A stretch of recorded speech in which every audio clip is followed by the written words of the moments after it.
Thank you. Well, do we have a Congress yet? Well, good. How are you making out, huh?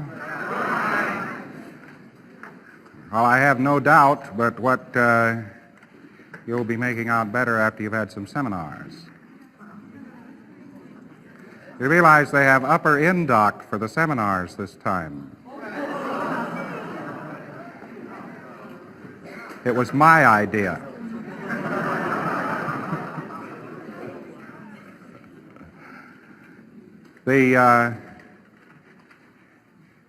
Just as an aside here, there is no real reason why we might not someday, in some far distant future, develop a group clearing technique.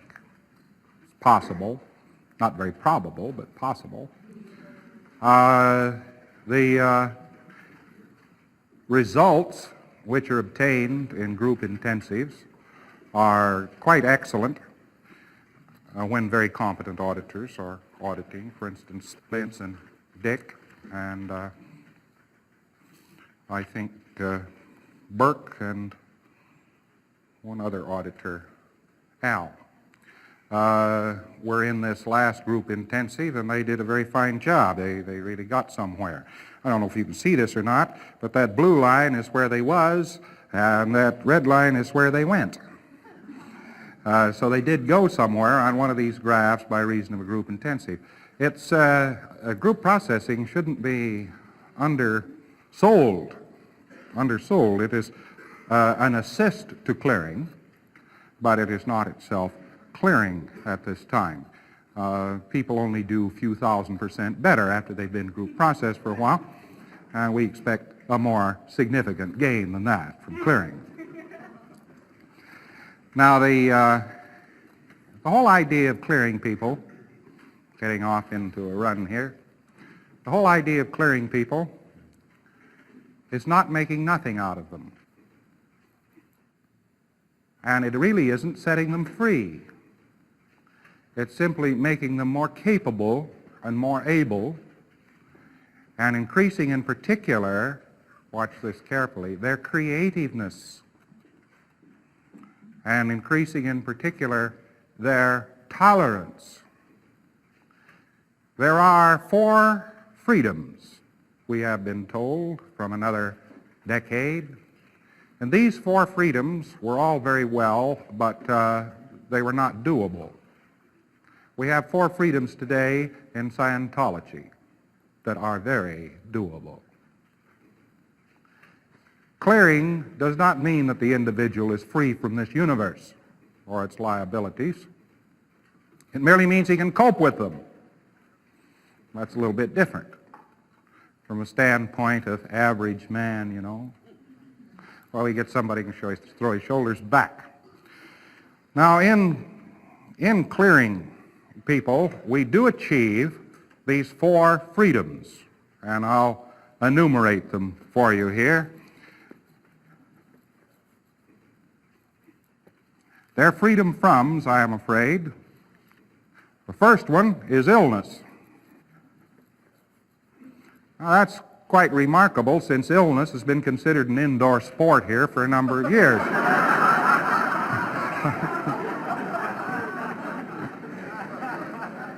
If you can't do anything else to get attention from somebody or to get out of something, you can always get sick. But medical science has been ending this rather rapidly. As a matter of fact, even Dianetics put a large dent into it. 70% of man's ills were psychosomatic. And a good auditor, auditing out the right engrams, got people well. Well, people who are clear don't get sick as often. That doesn't mean that you probably inject them with a tremendous number of bacteria, one kind or another, and the body would get sick, but the person wouldn't. I've had more clears say to me this. They say this to me.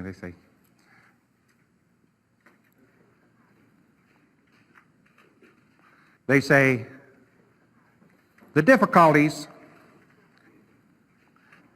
are very simple. The body is sick, and I'm not.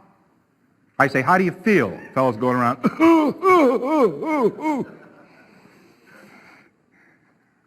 I say, how are you doing? How you feel? I feel great.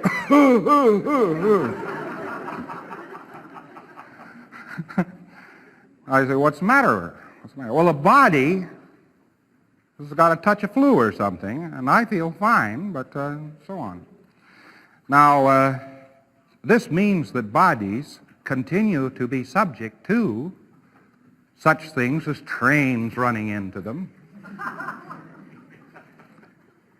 and bacteria poured into them from the unwashed spoons of the cafe, and such things. But to this illness is not added the perpetuation of the person himself. See, he doesn't perpetuate the psychosomatic aspect. All illness has a psychosomatic aspect. I believe that in operating Thetan at that level, you would be able to take a body and smash it up against the wall, and it would bounce down in good shape, and it would be in perfect condition.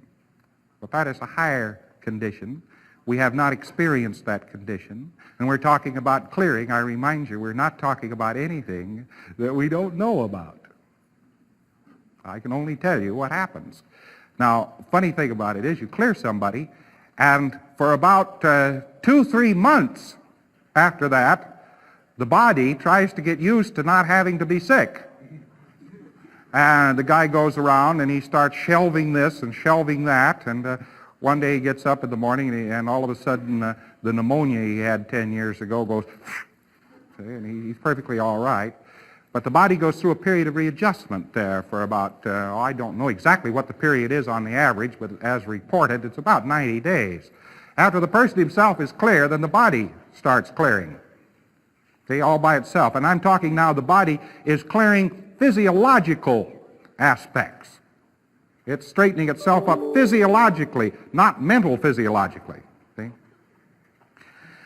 I don't know then whether or not it would be an immediate truth to say that the physical universe, oh boy, am I telling you a lie now. I don't know if it would be true that the physical universe around the person would start to straighten up too. I can only tell you that very aberrated people have very aberrated machinery. Their machinery breaks down. You get the famous case that we always speak about, Joe Blow. You give Joe Blow a brand new car, perfect condition. It has been adjusted within an inch of its nameplate on all factors and facets. He gets in the car, starter, the battery runs down.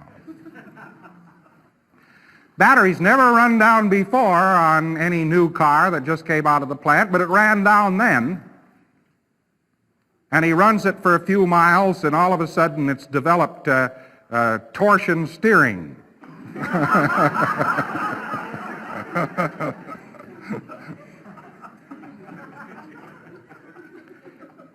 You go down to a used car lot, you can actually take cars that have been owned by one owner, and you can diagnose the state of their former owners. Now, in some underprivileged countries in the world that have been very badly beaten around, it is as much as your life's worth to leave a piece of machinery lying around for anybody to get at, because it'll go poof. It doesn't matter how many Lend-Lease tractors. It doesn't matter how much tonnage of equipment is poured into the country, it's going to break down. That's what you can say about it. During the war, it was quite interesting that tons and tons of butter were shipped to starving Russia, taken up on the Murmansk run at great expense of U.S. corvettes and British corvettes and German submarines. Remember, they were an expensive item too.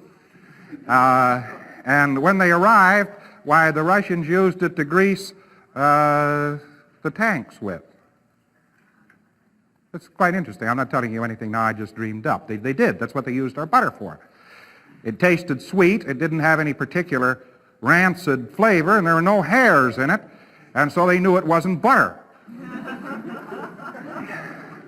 But butter under heat is not a good lubricant. If you've ever tried to fry steak or something like that in butter on a skillet that's too hot, it burns. And so did the tanks. So it isn't exactly a mental aura we're talking about.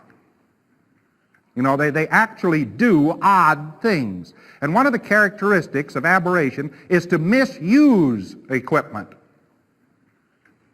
You use a fork not to eat with or turn things in the frying pan with, but to hold the door open with. And you go around some places, you'll find out that the equipment in the place is all misused one way or the other. Shoes are stored in the ice box and all kinds of things are occurring. But this is what you see in an underprivileged country that is rather aberrated on the average. That's what you see. But I'm not just talking about that when I talk about area of influence of a person. I'm actually talking about an esoteric, exotic, incomprehensible, not measurable sphere of calm that can surround somebody, or a sphere of confusion that can surround somebody that actually affects the environment. I'm sure you've had a person who have come to see you. You've had other people come to see you and everything was okay. When you put the dinner on the table and they sat down and everything, why, dinner got eaten and everybody got up after, you know, and the dishes moved up. You had a nice evening, you know, nice dinner. And this person that we're discussing, however, comes to dinner. Now, they didn't even go near the stove, but for the first time in months, the rice boiled over, the soup burned, the best crockery fell on the floor. They weren't even near the kitchen. And they sit down to the table, you know, and half the things are missing, or there's too many of them, and they don't hit the plates, they hit the tablecloth, you get the idea. And halfway through dinner, there's a tremendous emergency that requires that you not finish dinner. There's just things go wrong. The one thing we could say about these people, things go wrong. And it doesn't physically, evidently, take anything to make them go wrong. They just do. Now, if we take the converse of this, there are people around whom things go right. Person moves in, things start going right. Person doesn't do anything, just things start going right. Get the idea? I can give you an example of that. I knew a young officer. I'm awfully hard on ensigns because they've cost me my life several times. And these few tiny little gray hairs up here, each one of them's an ensign. Failing to put ammunition aboard, failing to put the charts aboard, you know, that sort of thing. Telling the crew they could all have liberty 1 hour before sailing, you know, this sort of thing. But this young man came from California, of all things. You wouldn't expect it, but he did. And he was a rather plump, calm young fellow. And up to that time, the ship had never been able to get any supplies except if I myself would apply for them. But he walked aboard, and all of a sudden we were wealthy. People just walk down the deck with 5-gallon cans of paint and hand them to us, you know. Or at the ammunition depot, they say, "You sure you've got enough ammunition?" We're wealthy. This young man, might as well say his name was Ensign Dye. Very unlikely that he would have a name like that and would make things live to the degree that he did. But things lived around this person. There are other persons, you give them a plant, it promptly goes. You give somebody else a plant, it goes, and you say, "Good God, let's get rid of that before it fills the room." You know, just thrives. Now, when we're talking about those things, we're talking about sphere of influence, direct sphere of influence, not via mist. This person is actually influencing mist, events, matter, energy, space, and time, one way or another.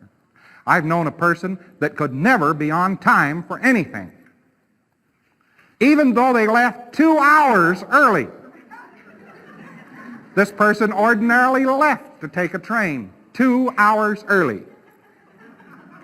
Have the whole family sitting down in the waiting room at the depot for 2 hours before the train left. And then miss it. I said to this person once, I said, how do you manage this? And the person looked very thoughtful. And then came out of it all of a sudden and realized that I was coming in a little too close. Now, similarly, there are people, you see, if we're talking about the physical universe and a zone of interbulation, a body, of course, is a close-up area. And a body without much causation can simply get sick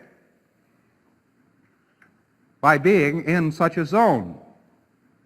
I have known nurses, much as your life was worth to have one on the case.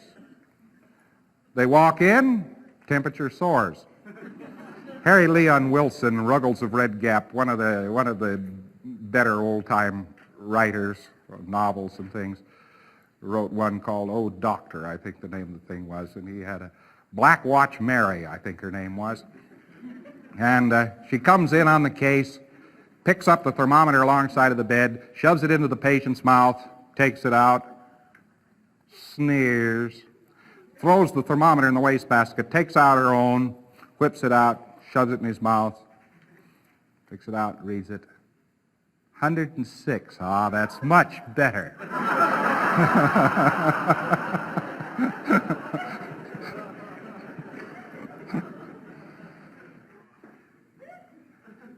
Now, freedom from illness would then not consist of a running away from illness. It would just be a matter of no illness as a result of a interbulated zone, an area of influence. It would simply be a negative gain that far. But then there's a positive thing. This society gets so sick that it forgets something, that there is a positive good. People think that evil is positive, and only evil is positive. That's because you can kill a man so quick, and you can mock him up so slowly. For instance, nations, which is no criteria. You can't even talk about the insane in a nation in the same breath. We'll have to censor this film and destroy it someday. I realize, because the way the world's going, why a remark like that will be considered high treason. But if they manage to hide the master and bring it out a few years later, some nation will consider it a compliment, that it is not even insane. See, it's further off than that. I don't know why it is, but nations do seem to demonstrate an individuality which comes close to insanity. You start to add up the characteristics of a nation. Do it sometime, just for sport. Add up the characteristics of a nation, what it does, and then say, what would I think of an individual if it did these things? Well, I'd throw him in the nearest clink, of course. It takes 20 years to grow a young man so that you can throw him away in a brief time in a war. That's an interesting thing, isn't it? Well, if the nation, as aberrated it is, could mock him up, bing, you see, why it wouldn't have this disproportion of positive good and positive evil. So you get this positive evil would not appear quite so authoritative or quite so forceful. But that you spend hours and hours making a cake and people come in and go swish, swish, and then no cake. That appears that evil has great authority and that you have to work very, very hard to be good. Now, the harder you have to work to produce something, the less creative you are. I love these authors who spent 7 years writing a book. They tell you this to impress you with the fact that it's a good book. That's not true. It's not true. I usually tell one of these fellows, if you could just mock up the manuscript paper with all of the writing on it, that would be the finest novel ever written. They think I'm being funny. It's not true. I'm not being funny. It's an actual fact. That if you were that good at creativeness, a little thing like a plot and characterizations and witty words certainly wouldn't bother you any. In other words, there's positive good. So we get this other factor here of a zone of influence where good takes place. In other words, there's positive good here. It isn't just absence of evil. And so we get freedom from illness. We also get proof up against illness by recreation of the body member which would become ill very rapidly when we get such a zone. You see, there's a double thing at work here, and the modern world has lost sight of the positive aspect of good. The next thing we put down just for the multitude, because any Thetan in his right mind doesn't mind a little bit of pain. It is, after all, a sensation. And if you don't believe this, run a little process on somebody sometime, sitting down and him say, I'll waste pain this way, waste pain that way, waste pain. All of a sudden, pain appears to be very valuable to him. You just have him go on a little bit further, have him run enforced pain for a little while, and you could, until he gets to agreeing with the society again, take his loose skin and pinch it very, very hard. And he would say, thanks. It's an interesting thing. But pain is defined a certain way, but if we define it this way, an undesirable sensation, then we have truth here in saying freedom from pain, which is freedom from an undesirable sensation. The next freedom that we could write down that Scientology would carry with it is ignorance. Ignorance contains, of course, a potential to know, doesn't it? We have the old first postulate idea. You had a native state in which Satan knows everything, and then he has to not know the whole lot of it so that he can know something. Then he has to know a whole bunch of particulars. See, here he is. He knows everything. He has a potentiality of total knowingness, and then he has to say, I not know all of these things. Then he comes down and he knows a whole bunch of particulars, and now again he not knows these particulars. This we term forgetting. And after he's got all of that suppressed, we get ignorance. Ignorance goes along with obsessive making nothing out of everything. If you don't believe this, talk someday to a stupid man. Stupid people are not dangerous to have around so much as unnecessary.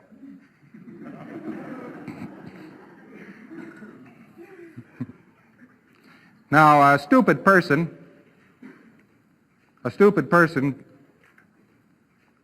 can do some of the weirdest things. The great revolutionaries of the world are the very, very bright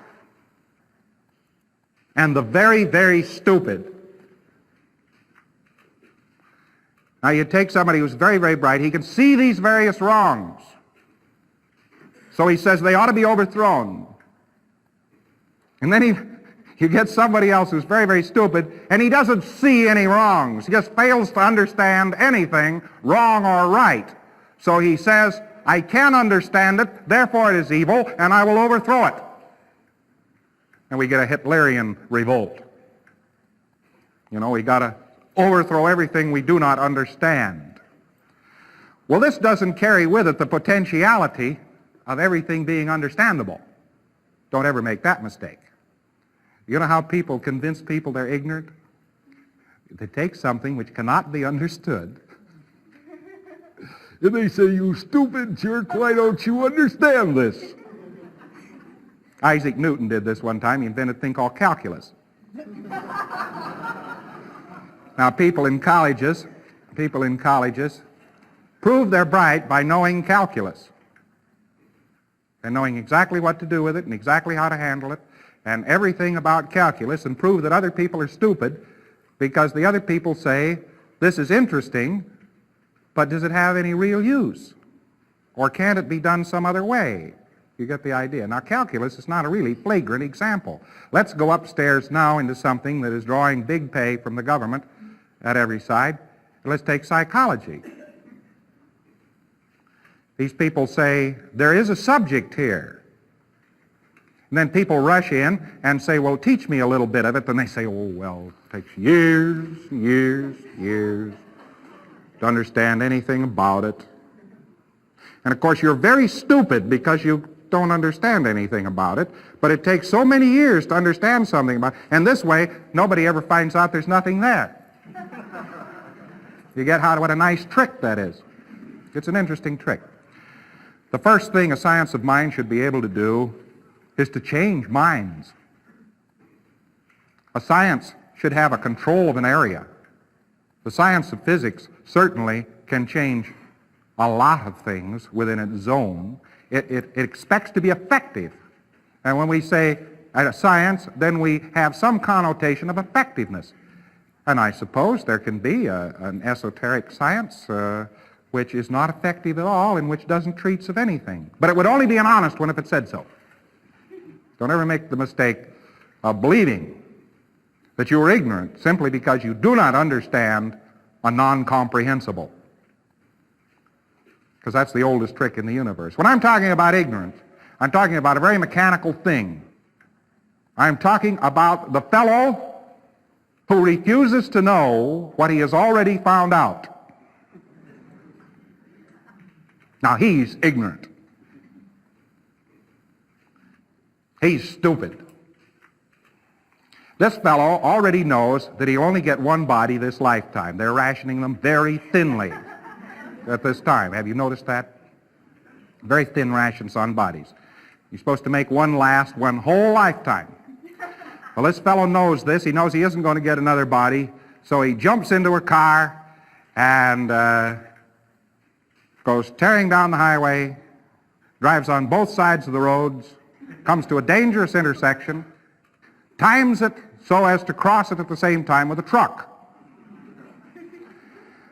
Comes out of the hospital, jumps into a car, drives down the road, and times it so as to touch it at the same time as a truck. Comes out of the hospital, gets into a car, drives down the road, hits a dangerous intersection, and crosses at the same time as a truck. That fellow's stupid.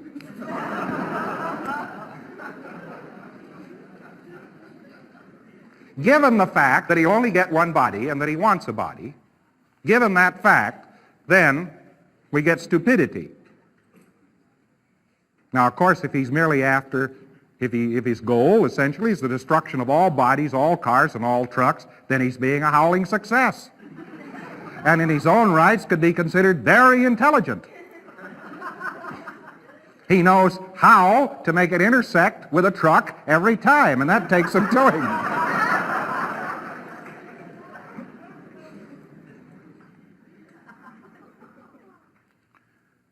Now, wherever we have ignorance, we generally have the remainder of things that man considers bad. One of the first and foremost of them is ignorance. You have to have almost a willful ignorance before you have a hopeless case.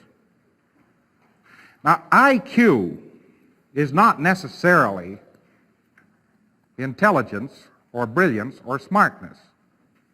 Jan told me about a professor one day. He said, this professor said that IQ was what the test measured, which I think is very good. Because essentially in Dianetics, it's the original thesis. It gives the purpose of the mind in there.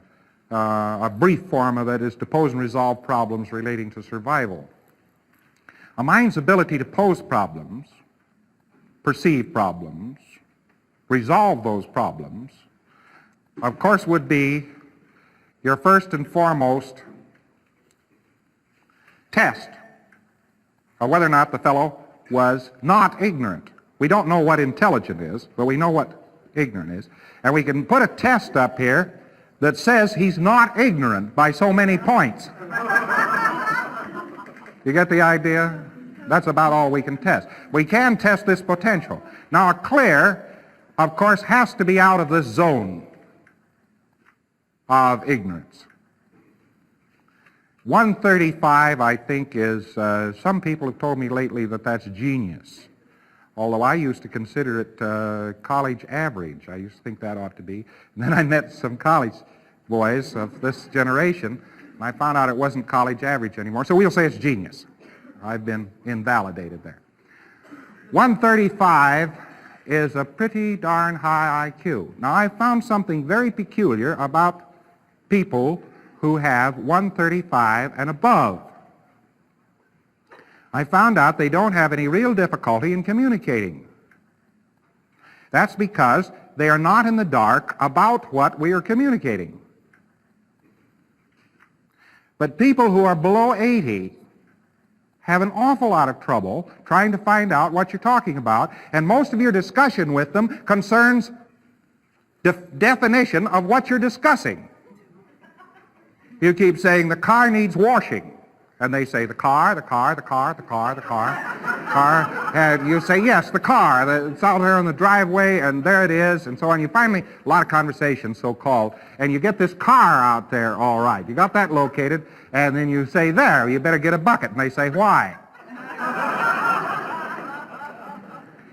You say, well, the car needs washing. And they say, washing. Here we go, see? So that your, quote, communication with these people is simply Voltaire's, if you would argue with me, you must define your terms. Well, all you do with these people is define objects. You just go on endlessly talking about what you were talking about without ever talking about it. You never get anywhere beyond the point of that. Now, you've known such people. Very often, a boy or girl in his or her teens will conceive this of the parents of the family. They conceive the parents to be very, very stupid, mostly because they can never hold a conversation. What they miss is this. The parents might have been stupid in their own sphere, or they might have been smart, but they are certainly educated into one frame of reference, and their powers of observation grasp certain values that apply to their age bracket.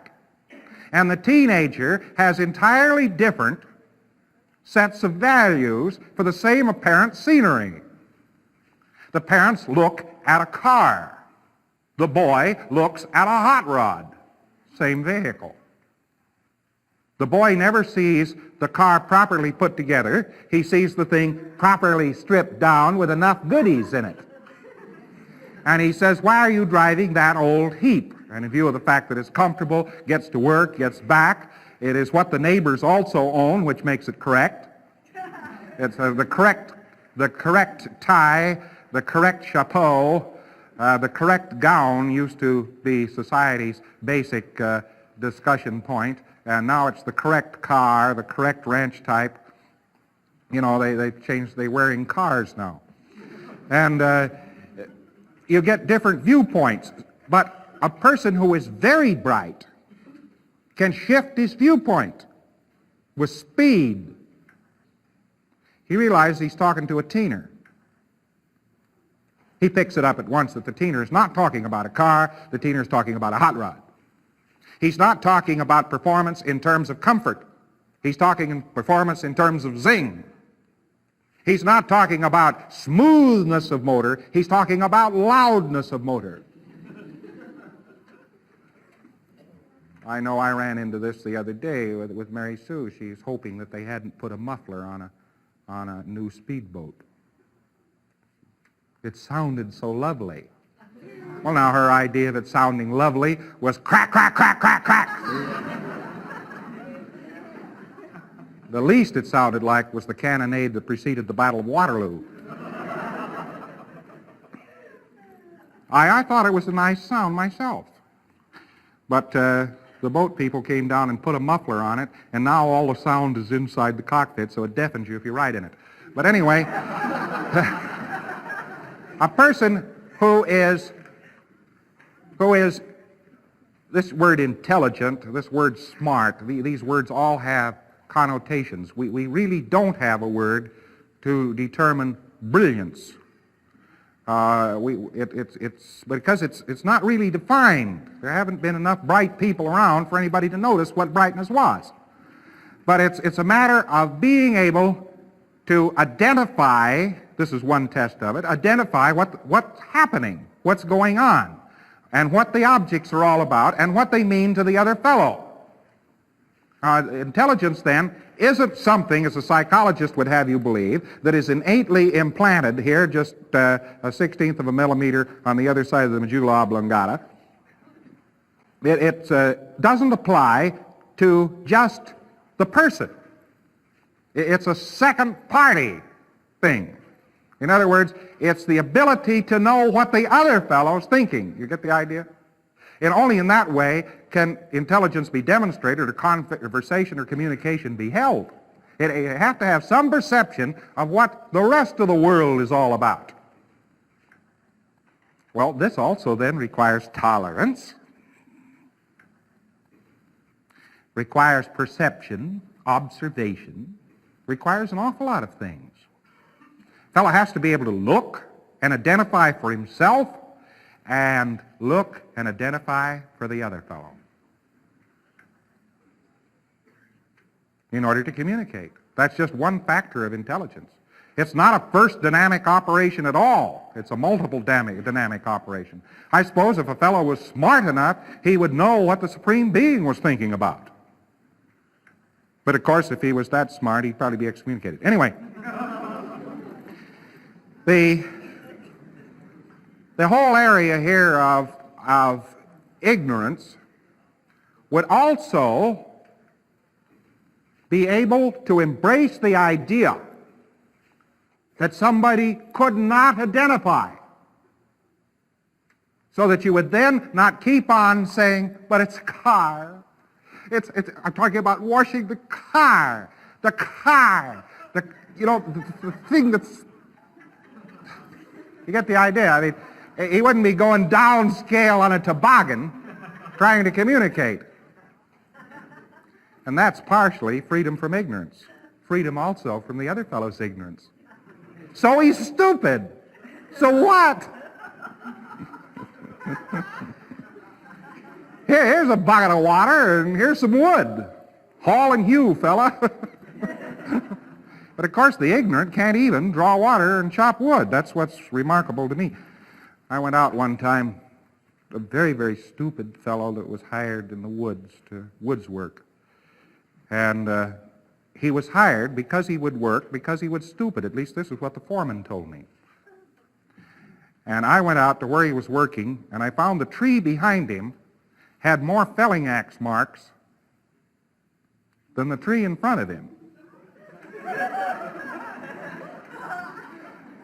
And every time he lifted this axe, he hit something with it that he didn't intend.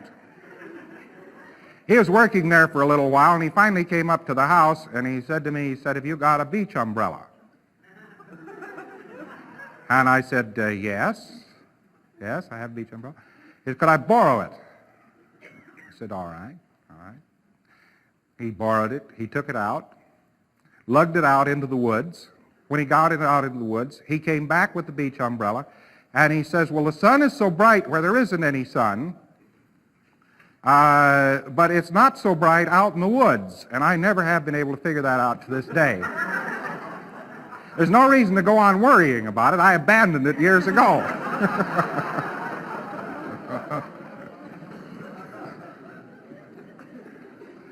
He made a little bit of chaos where I was concerned. I found out he had the rest of the crew on their ears.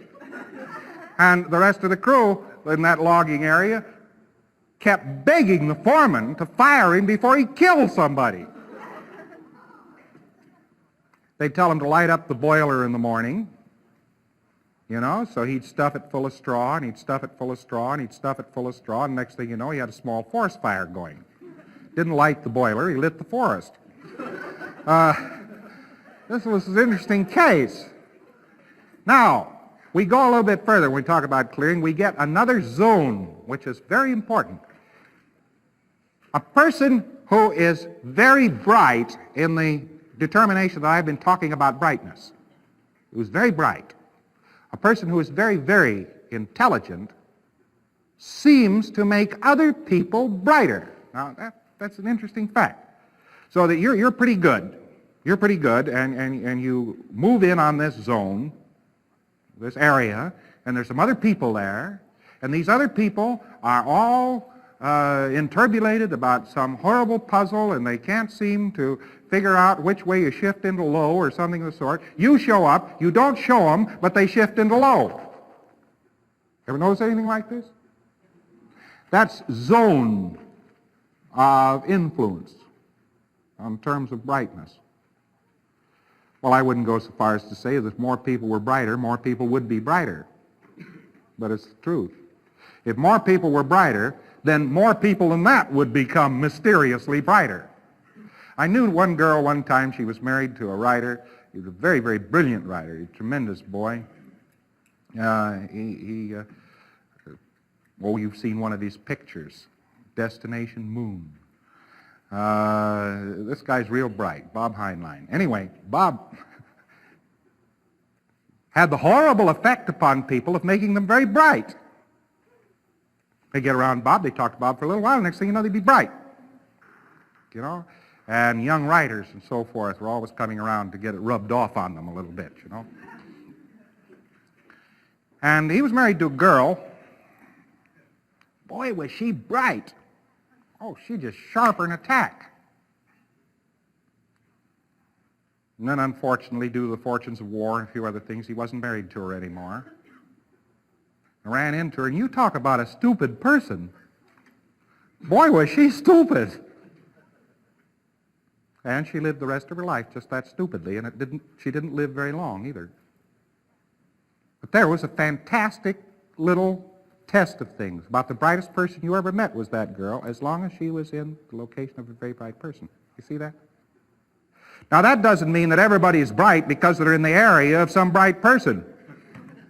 God forbid. If you're not bright in your own right, you'll never be free from ignorance. But you can make a person bright in his own right by clearing rather easily. IQ on old-time processing used to go up at the rate of 1 point per hour of processing, just as neat as you please. If you tested it and it was good processing, it went up at the rate of 1 point per hour. Now, there are some techniques which aren't necessarily part of clearing at all. They have to do with withholding, running various types of withholding, and running it in various ways, that you can shoot people's IQ up at about 5 points an hour. It's rather fabulous. But this is their own brightness that they're acquiring, not anybody else's, you see? But freedom from ignorance would be basically freedom from liability because of the ignorance of others. Therefore, you wouldn't have to totally depend upon the tolerance of the world to live in it. It becomes very important. The last part of these freedoms here is the most controversial of them all. This little thing I have not talked about for some years. Death. I've just not talked about it very much. Scientologists, though, have developed a considerable awareness of what this is all about. They have a good grip on the situation. We aren't good enough yet so that we can overthrow this critter and dispense with it entirely, or to pick up one of our friends after he's disappeared down this chute or route. But this phenomena depends totally upon fixation of identity in terms of bodies. If a body is an identity, then death defeats us in costing us our friends, don't you see? Until we have overcome death, we will still lose friends. That's for sure. There are many people, not many, there are only about 5, that I wish were here today in the flesh, because I like them. They're good people. And they've gone off to the 4 quarters of somewhere. Now, these people comprise a very low mortality rate for as many people as there are in Scientology. They comprise a very low mortality rate. But they nevertheless have disappeared, about 5 of them over the long period of time here. Several of them very dear friends of mine and very, very missed. Now, the conquest with death is a personal thing. They had not developed the facility, and this is not really part of being clear, but they had not developed the facility to perpetuate their identity in the absence of an identified body. That's the only trick. Now, we're really talking about something awfully esoteric, aren't we, when we talk about this? We're talking about something exotic. We're talking about something that is magic, far beyond, that sort of thing. One of the first things a fellow realizes with great clarity on the road up is that he is not his body. And as he realizes this more and more, we can see that a new thing would take place. I'll go into that in a moment. But all recognition and all freedom begins with the individual. That's a horrible thing to have to face, because it tells us that the individual is the beginning point of any realization. And after that, there is no sense in talking about the masses.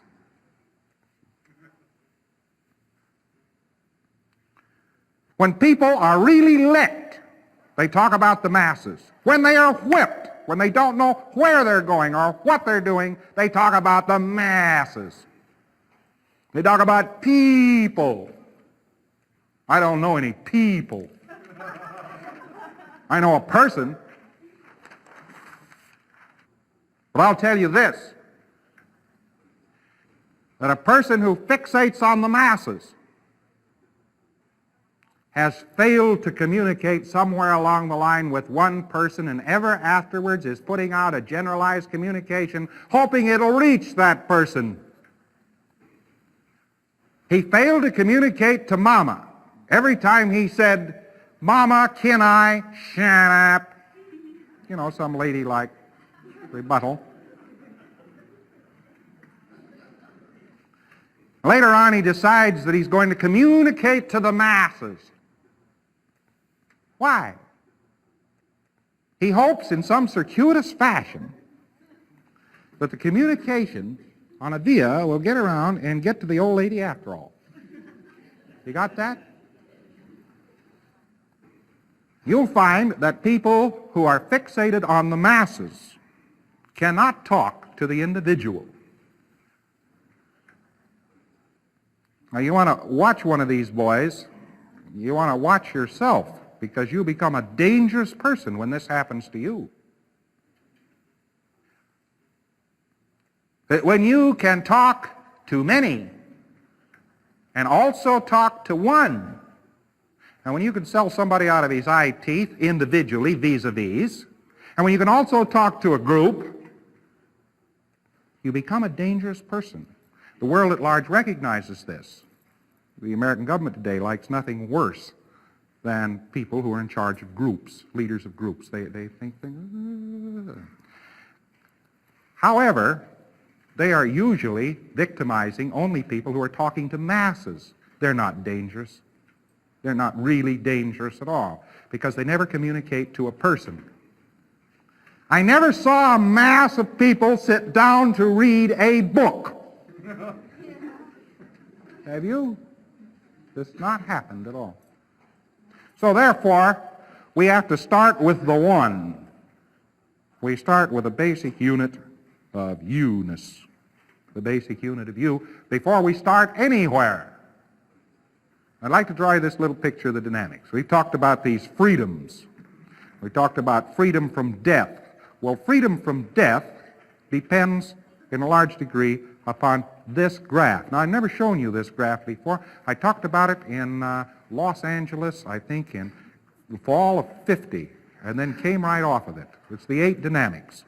The 8 dynamics, very easy to enumerate, simply consists of self, which is the urge toward survival of oneself, sex, the urge towards survival through sex, the second dynamic, the third dynamic, group, fourth dynamic, mankind, urge toward survival through, fifth, the animal kingdom, or the world of bodies, or bodies in general, urge to survival through bodies. Six, the physical universe, urge toward survival through the physical universe. 7, which is the dynamic of the spirit, which is the urge toward survival through the spirit. And 8, which is merely infinity. And we turn it right side up and we get 8. You can call that the Supreme Being or anything else you have found out about it.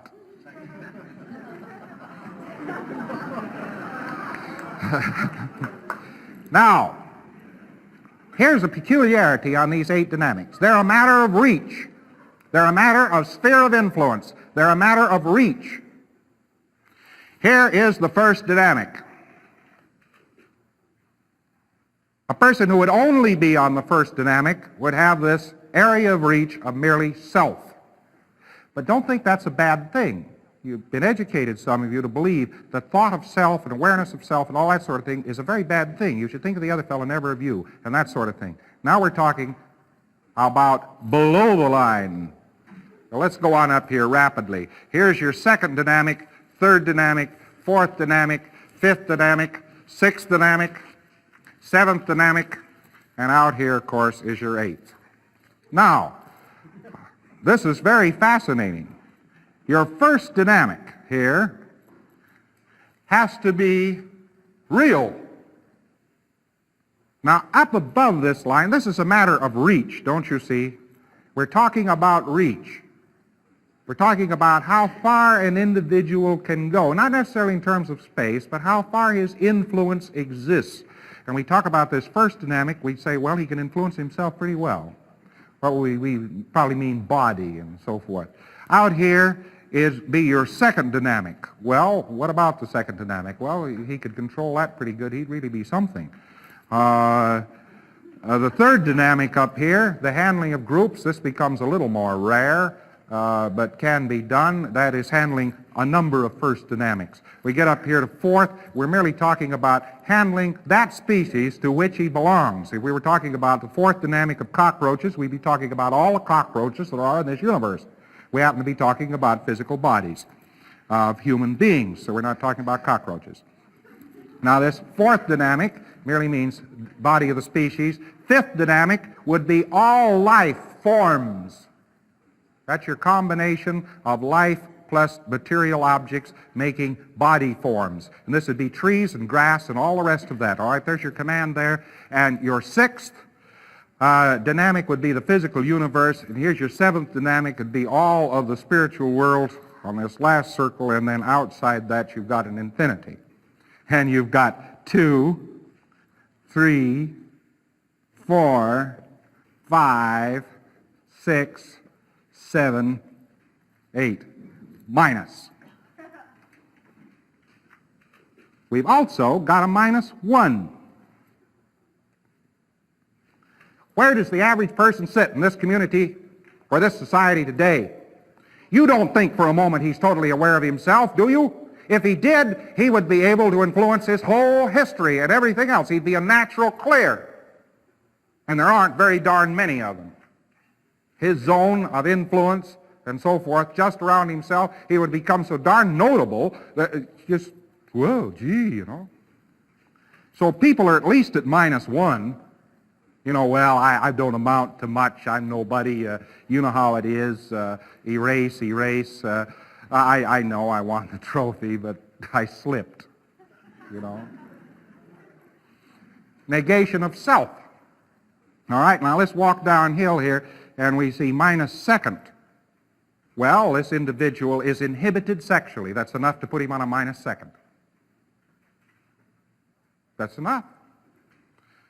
He read Freud once. Finish. minus third. He thinks of groups as masses, not as firsts. He knows what a group is. It's a mass. That's the way you define it. But how about this fellow at minus 4 who is talking about mankind? A little boy runs up to him and says, "Daddy, can I have a nickel?" "Joe, you little brat. Mankind has got to be saved." Get away from here. Get the idea. He's not upstairs on any of these dynamics above him, but mankind. This is a weird deal. Get thinking this over. He's just going on an avoidance. The further we go south, the more he's avoiding the things just north of him, you see. These things up here to the north from the south are beyond his ken. And as he goes down here to minus 6, nuclear physicist, he never looks at it, but he says, "There's something in it. I know there's something in it. If I combine enough stuff this way, and move like this way, and move like this way, if I talk to the side, it'll go boom! And there will be no fifth, no fourth, no third, no second. Whee! So we actually have your divisions here of constructive and destructive. A person who's in very good shape can construct and destroy.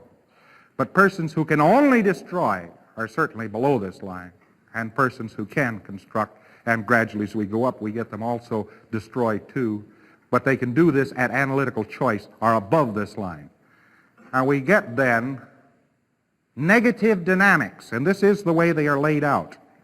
And where do people normally exist on these negative dynamics? It's very interesting, but they're somewhere around there. Antisocial. You have to get somebody up the line up here. At least get him sexually inhibited.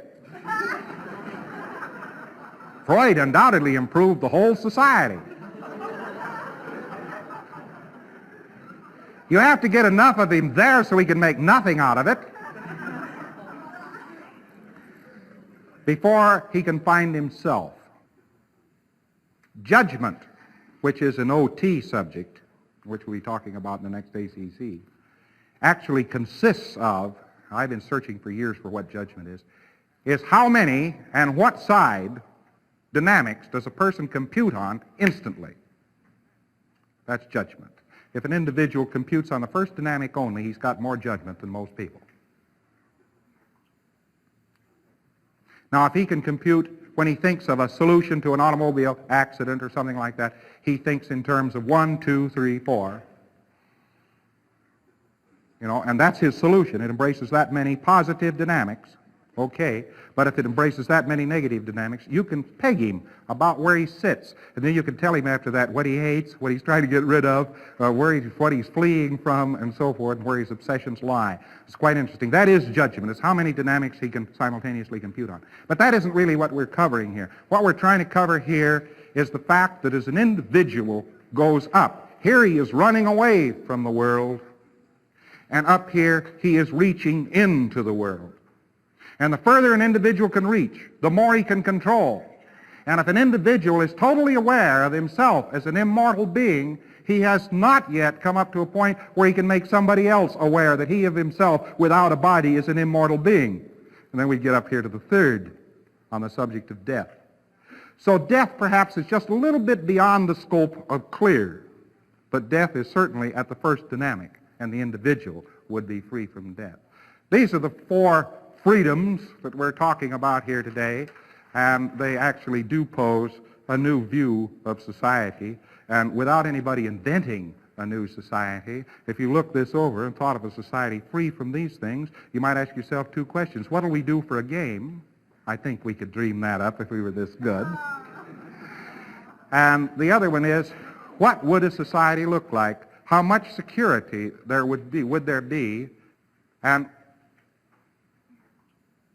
wouldn't people be a little bit happier in it? We can ask that question, and whether you answer yes or no is beside the point, because you have total freedom of choice to be as bad off as you want. And all we're talking about here is that a person shouldn't be forced to be bad off. Now, therefore, the gate opens, and the gate opens certainly on these things, and many, many more that we wouldn't really be able to embrace in a very fast rundown. The next lectures that I'm going to give you are going to immediately concern the techniques, how you bring an auditor up to being able to run techniques, and the techniques themselves with their present-day auditing commands, which do make clear. And I hope that you appreciate the information. It has some slight value. Thank you.